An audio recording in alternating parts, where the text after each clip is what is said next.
Tomemos, por ejemplo, las teorías especial y general de la relatividad de Einstein, ¿verdad?, que son aceptadas todavía a la altura del siglo XXI, aunque de manera algo más elaborada y modificada.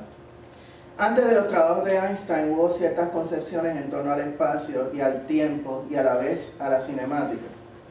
Para los científicos del medioevo no existía tal cosa como el espacio vacío, ya que, de acuerdo con Aristóteles, al afirmar, ellos afirmaban, ¿verdad?, la naturaleza aborrece el vacío, no puede haber un vacío como tal, todo tiene que estar lleno de algo, ¿verdad? Más tarde Galileo y otros científicos tuvieron una concepción del espacio físico como una nada por la que los objetos pueden moverse. Eso sería inconcebible para Aristóteles. El hecho de que experimentalmente se pudo crear por primera vez ambientes sellados al vacío reforzó esa perspectiva. Para Galileo, una pluma no viaja al suelo más lento que una bola de boliche, porque la pluma tenga menos peso que la bola. Se debe más bien a la fricción con el aire. Vacíe usted al cierto espacio sellado del aire y veremos a dos objetos caer con la misma aceleración gravitacional independientemente de su peso. Isaac Newton entró en la escena argumentando, contrario a Leibniz, que el espacio no es una pura nada, ¿verdad?, sino que es algo que puede servir de marco de referencia absoluto en el que los objetos se mueven. Y ese es el famoso experimento de la cubeta, ¿verdad? Uno más o menos le da vueltas a la cubeta llena de agua y entonces uno verá a medida que la cubeta da vueltas más rápido, ¿verdad?, que hay una superficie cóncava en el agua, ¿verdad? Imaginemos que no hay nada, no existe nada, nada más lo único que existe es esa cubeta con el agua. De acuerdo con la física de Newton, podría seguir, ¿verdad?, haciendo su forma cóncava a medida que gira, precisamente porque el espacio es el marco de referencia absoluto. Sin ese marco de referencia absoluto, pues no puede valerse la física, ¿verdad? Ahora, ¿qué es este algo? Este algo que es el espacio. No sabemos, pero esta concepción del espacio como marco de referencia absoluto puede ser el fundamento de lo que hoy se conoce como las transformaciones galileanas, y es parte de lo que se llama la relatividad galileana. Y aquí tienen una visión gráfica de esto. Si concebimos también al tiempo como una dimensión, además de las tres dimensiones del espacio, supondremos tiempo absoluto en el que ocurren los eventos, ¿verdad? Y aquí tienen las ecuaciones relacionadas con este es un segundo marco de referencia inercial que se mueve en relación con el primero, ¿verdad? Y estas ecuaciones pues tienen que ver con el movimiento de un marco de referencia inercial en relación con otro. Perdón. La primera fórmula se deriva de la misma definición de velocidad, es decir, la razón entre el desplazamiento y el tiempo. Ahora bien, el resto de las fórmulas se derivaron de la primera y a la misma vez suponiendo como absoluto el espacio, ¿verdad? Así que esto trabaja y esto parecía ser muy autoevidente en aquella época. Sin embargo, todo cambió cuando se descubrió que la luz era una onda electromagnética cuya velocidad permanece constante independientemente de la rapidez y dirección de cualquier marco de referencia inercial. Un fenómeno totalmente contraintuitivo para todos los científicos. Para que entiendan más o menos, ¿verdad? Para beneficios de aquellos que no están familiarizados con este problema, ¿verdad? Si hay dos carros, ¿verdad?, y yo estoy corriendo un carro a 10 millas por hora y otro que está corriendo a 20, yo desde mi marco de referencia voy a ver al otro alejarse a 10 millas por hora, ¿okay? Eso es bien elemental. Ahora, ¿qué pasaría si, por ejemplo, yo voy en el carro y entonces al lado mío hay un haz de luz, ¿verdad?, que viaja a la velocidad de la luz?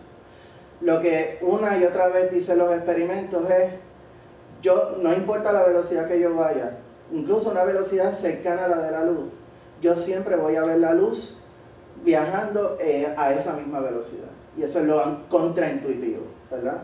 Y no solamente que los dos vayamos así, ¿verdad? Es que si los dos vamos en dirección contraria también. Es totalmente contraintuitivo, ¿verdad? En este caso, se pudo medir mediante experimentos la distancia, ¿verdad?, que viaja la luz, ¿verdad?, a esta velocidad versus la velocidad con la que viaja la fuente de la luz, y se descubrió que incluso en relación con su fuente la luz sigue permaneciendo exactamente igual. Pues tiene toda una serie de consecuencias, ¿verdad?, y están expresadas aquí. Hay un factor gamma que es sumamente importante, que es 1 sobre la raíz de 1 menos velocidad del marco de referencia al cuadrado dividido entre la velocidad de la luz al cuadrado. Y entonces, debido a las ecuaciones relacionadas con este tipo de casos, se pudo derivar esto. Y nótense que no es meramente el marco de referencia que viaja por X el que es modificado, ¿verdad? El tiempo también está afectado. O sea que tiene un problema ahí bien contraintuitivo, porque hasta el tiempo se afecta por el movimiento de marcos de referencia inercial. ¿Ok?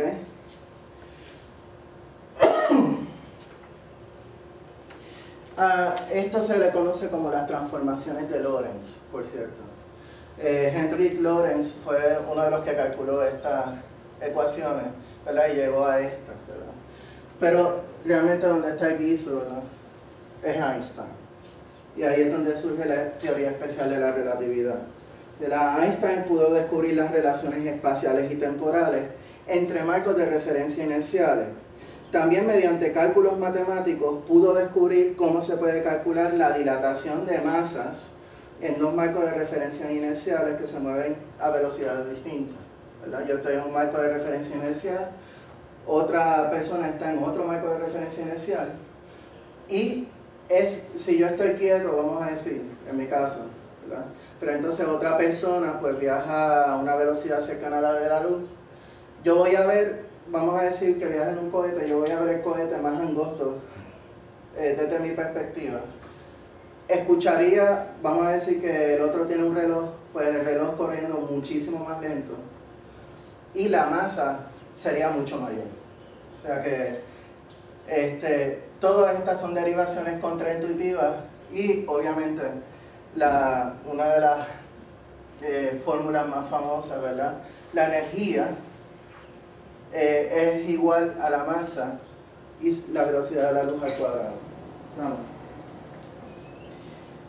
Más adelante, es decir que en este caso, ¿verdad?, tanto el espacio, que este es el largo, ¿verdad?, como el tiempo, que este es el factor temporal, dependiendo del marco de referencia inicial con el que uno esté, afecta tanto el espacio como el tiempo. El espacio y el tiempo, y este es uno de los descubrimientos que hizo Hermann Minkowski. El espacio y el tiempo a lo mejor se deberían concebir mejor, no como entidades aparte, por acá está el espacio y por acá está el tiempo, sino del espacio-tiempo, una sola entidad, ¿verdad? Einstein al principio se resistía a aceptar ese tipo de perspectiva, después la adoptó, ¿verdad? No importa, dice, a qué velocidad viaje un marco de referencia en relación con el otro, ¿verdad?, pues esto sigue siendo válido. Se experimentó con, obviamente nadie ha mandado a un gemelo al espacio, ¿verdad?, a probar si esto es cierto, pero sí se ha puesto a prueba, test, ¿verdad?, con muones. Los muones son como unas subpartículas que tienen un periodo de vida bien cortito, se sabe cuánto es este tiempo de vida. Cuando se lanzan, ¿verdad?, a una velocidad cercana a la de la luz, pues obedecen precisamente todas estas ecuaciones. Ahora bien, la explicación de por qué nuestra experiencia cotidiana no parece corresponder a la dilatación temporal o a la contracción espacial se debe a que el movimiento de un marco de referencia inercial tiene que ser significativamente más cercana a la velocidad de la luz para que noten estos efectos.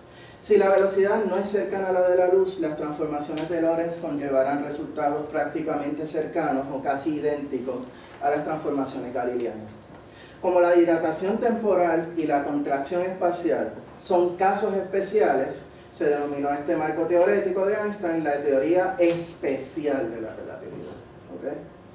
Einstein se dio cuenta de que cualquiera de que sean las propiedades físicas del espacio-tiempo, si en realidad esta era una entidad física, el espacio-tiempo como una entidad física, ¿verdad? Los efectos en este no pueden exceder la velocidad de la luz, ya que la teoría especial de la relatividad la establece como el límite que se puede viajar todo objeto masivo o toda energía. ¿Verdad? Déjenme presentarles la idea de por qué esto es así. ¿Verdad? ¿Qué pasaría si se viajara a la velocidad de la luz? ¿Verdad? Se sustituye esta v por la c. C al cuadrado, ¿cuánto es? Más 1. 1 menos 1. Y crea una fracción que es inadmisible. Esto es válido, ¿verdad? Ya en el caso del tiempo, en el caso de la masa, ¿verdad? Y entonces el espacio sería 0 en el caso de arriba, ¿verdad? Si el espacio-tiempo es una entidad física, entonces podría ser la razón por la que actúa la gravitación. Einstein desarrolló un modelo por el cual en el espacio-tiempo el que se curva o deforma con la presencia de la masa o la energía. Aquí tiene más o menos una versión bidimensional, pero se supone que sea 4 dimensiones. Las 3 dimensiones del espacio, ¿verdad? Y el tiempo, y entonces la presencia de la Tierra, pues de alguna manera deforma a su alrededor el espacio-tiempo. Como resultado, mientras más deforme se encuentra el espacio-tiempo con presencia de la masa o energía, mayor es el efecto gravitacional de un objeto sobre otro. No es como Newton pensaba que los objetos masivos son el origen gravitacional, una fuerza que actúa misteriosamente a distancia, sino más bien una curvatura del espacio-tiempo la que causa el fenómeno de la gravitación. Como esto es generalizable a todo el universo físico, se le denominó la teoría general de la relatividad, ¿verdad?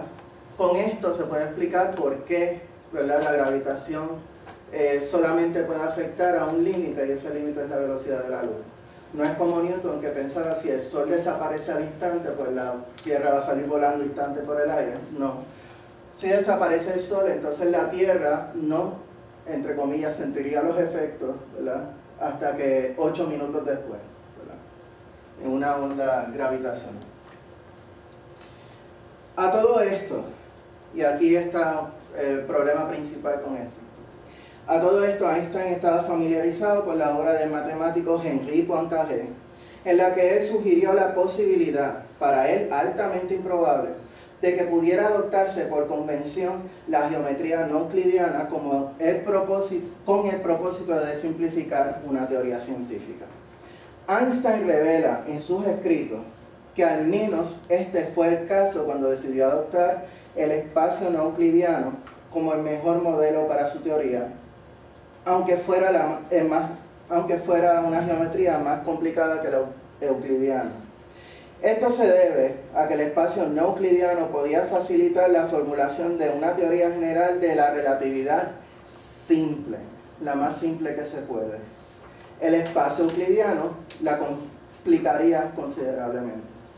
Es decir, para que esto sea viable, no puedo suponer que el espacio es euclidiano, porque entonces se complica el problema. Aunque es más complicado el espacio no euclidiano, simplificaría la teoría científica. La sensatez de la adopción de este modelo matemático debía ser puesto a prueba empíricamente, poniendo a prueba la segunda paradoja de los gemelos, el efecto Doppler y el desvío de la luz en áreas cercanas a los objetos masivos, tales como el Sol, entre otros, ¿verdad? Y eso también explica por qué la órbita de Mercurio, ¿verdad?, el perihelio, corre.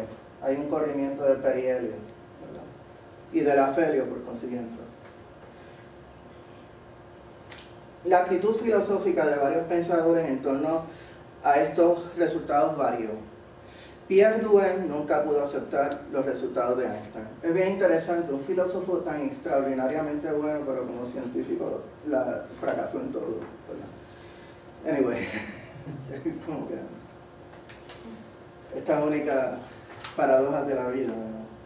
Los neocantianos tuvieron ciertos problemas tratando de argumentar que el espacio y el tiempo eran exclusivamente formas de la intuición, es decir, condición de posibilidad de representación de un fenómeno. Sin embargo, después de la obra de Moritz Schlick, Teoría General del Conocimiento, varios filósofos que después forjaron el movimiento del empirismo lógico o el positivismo lógico, se dieron a la tarea de buscar unas reglas convencionales que posibilitaran el fundamento del conocimiento científico mediante la inducción y sin suposiciones metafísicas. El programa del empirismo lógico era más lógico que empirista. En otras palabras, buscaban una convención lógica que haría posible que se determinara unívocamente si alguna teoría era correcta a la hora de interpretar la colección de datos obtenidos. Aún así, es nuestro parecer que sin el postulado de un ámbito ideal es difícil es difícil establecer unas convenciones que al fin y al cabo nos lleven como una petición de principio, ¿verdad? Porque no tendrían un carácter seguro a fin de cuentas, además de caer en unas ciertas paradojas, las mencioné la conferencia anterior. Si no se supone un ámbito ideal, ¿verdad? Las leyes lógicas fundamentadas en ellas mismas, pues entonces pues la paradoja de la revisabilidad es posible, ¿verdad? Reviso el principio de no contradicción. ¿Por qué lo reviso? Porque encontré una contradicción, pero entonces tengo que suponer el principio de no contradicción para revisar el principio de no contradicción, y eso no funciona. De entre los empiristas lógicos se podría destacar a Hans Reichenbach, ¿verdad? Este es uno de mis empiristas favoritos, ¿verdad? Empiristas lógicos favoritos, como uno de los que mejor elaboró la perspectiva positivista y del significado del conocimiento a priori a la luz de las teorías de la relatividad. Él partió desde su crítica a la filosofía de Kant, quien concibió el conocimiento a priori como necesario, universal, y como aquello que constituye un concepto de objeto. No obstante esta suposición de Kant, Reichenbach excluía la posibilidad de un conocimiento a priori genuinamente universal, aunque aceptaba la noción kantiana de a priori como un ensamblaje conceptual por el que podemos comprender al mundo. Sin embargo, él señaló el problema de concebir el espacio y el tiempo exclusivamente como formas de la intuición.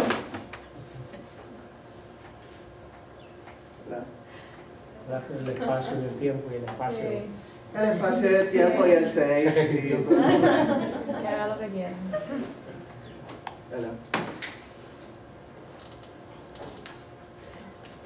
Además hace más alegre el día, el sol está allá afuera. Ok. Si el conocimiento... Sin embargo, él señaló el problema de concebir el espacio y tiempo exclusivamente como forma de la intuición y solamente de manera euclidiana y tridimensional. Si el conocimiento del mundo requiere cierto ensamblaje conceptual distinto, debemos excluir el espacio euclidiano como un requisito a priori. En este sentido, el ensamblaje conceptual no es algo dado a priori como pensaba Kant, sino que es algo que debe ser construido, ya que no es provisto de manera alguna por la razón pura, ni por la pura percepción, que al fin y al cabo solo pueden proveer el factor material de todo fenómeno, es decir, los datos sensoriales. No puede constituirse los objetos de conocimiento si no hay una multiplicidad espacio-tiempo que le dé sentido al factor material de las percepciones y en el que se pueden establecer conexiones entre los objetos constituidos. De esta manera, él distinguió entre lo que llamo axiomas de coordinación y axiomas de conexión. Para Reichenbach, los axiomas de coordinación constituyen el corazón de todo proceso cognitivo. En primer lugar, hacen falta definiciones de coordinación, esos son los famosos axiomas, tales como las mismas definiciones matemáticas puras o incluso unidades tales como el metro, ¿verdad? Así que para él las reglas de la matemática, las definiciones de la matemática, pero a la misma vez, ¿verdad? Convenciones tales como el metro, ¿verdad? Forman parte, ¿verdad?, de este tipo de acciones de coordinación.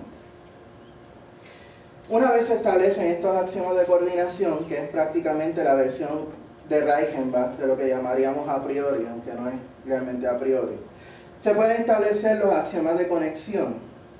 Estos últimos serían las mismas leyes supuestas por la teoría en cuestión, en este caso las teorías especial y general de la relatividad de Einstein. Para Reichenbach no habría nada remotamente parecido a los juicios sintéticos a priori kantianos. Él los excluye por completo. La coordinación no termina ahí. Reichenbach también acoge el punto de vista de Moritz Schlick en cuanto a la verdad y lo ajusta a su propuesta. De acuerdo con Reichenbach, si los principios de coordinación son tales que puede construirse teorías consistentes con los fenómenos observados y se definen estos principios como unívocos a los fenómenos a los que se ajusta, entonces podemos determinar a una teoría como verdadera, es decir, se verificaría la teoría. Todos sabemos exactamente cómo esta propuesta y otras semejantes desembocaron en un rotundo fracaso. No obstante su brillantez y su excelente comprensión de las teorías científicas en su tiempo. No voy a repetir todos los argumentos que ya se han presentado a saciedad contra Reichenbach y el empirismo lógico en general. Solo me concentraré en lo que concierne a la relación entre las matemáticas y la física desde un punto de vista platonista husserliano. Una de las quejas de Husserl contra Kant en las investigaciones lógicas y en otras obras es que Kant no tiene un concepto adecuado y genuino de a priori. Si le damos una vista panorámica a la noción de a priori en la tradición filosófica anterior a Kant, nos damos cuenta que Kant es como una especie de patito feo, ¿verdad? Y con todo el respeto a Kant, yo creo que Kant es uno de los más grandes filósofos de la historia y toda la cosa, ¿verdad? Pero en esa metió la pata. Ok, para Leibniz y Hume, para dar un ejemplo, a priori no es meramente aquello que es previo a todo nuestro conocimiento empírico, sino que tiene que ver con verdades de cierto tipo, alcanzables solo mediante la razón y siguiendo al menos algunos principios objetivos de la lógica válidos para todo ser racional. Eso es Leibniz y Hume, ¿verdad? Aunque en el caso de Hume uno podría hacer algún tipo de salvedad, ¿verdad? Pero él no meditó demasiado sobre el asunto. Ahora bien, a priori para Kant se trata a un nivel confuso. A priori es aquello que es previo a la experiencia, pero que tiene que ver con las formas de la intuición y las facultades del entendimiento que nos son dados por la estructura mental del ser humano. Es decir, de todo ser racional pasamos solamente a una especie que es la especie humana, ¿verdad? Al diablo los extraterrestres, ¿verdad? ¿Verdad? Solamente el ser humano, ¿verdad? Husserl, desde esta perspectiva, Kant cae en lo que Husserl denominó relativismo específico. Es decir, la suerte de relativismo en que ciertas verdades son solamente válidas para una especie en virtud de su constitución, en este caso la especie humana. Este factor niega por completo la validez absoluta de los principios lógicos matemáticos, por lo que uno pensaría que serían válidos para todo el mundo posible. Estas verdades lógicas matemáticas serían fundamentalmente distintas a las de la física, dado el hecho ya constatado por los mismos científicos de hoy día, de que las leyes físicas podrían ser distintas en cualquier otro mundo. En tal caso, Reichenbach y muchos otros pensadores, incluyendo algunos hoy día, están equivocados cuando afirman que la geometría euclidiana, disciplina que siempre fue considerada a priori por Kant, fue refutada. Si este es el caso, entonces hubo necesidad de construir los axiomas de coordinación para que sirvieran del equivalente a un ensamblaje conceptual previo a la experiencia, en cierto sentido a priori. Sin embargo, una observación más cuidadosa nos revela que lo único que se refutó es la convicción de que la única geometría válida es la euclidiana. La geometría euclidiana sigue siendo tan válida como en la antigüedad. Sus verdades siguen siendo las mismas para cualquier espacio euclidiano.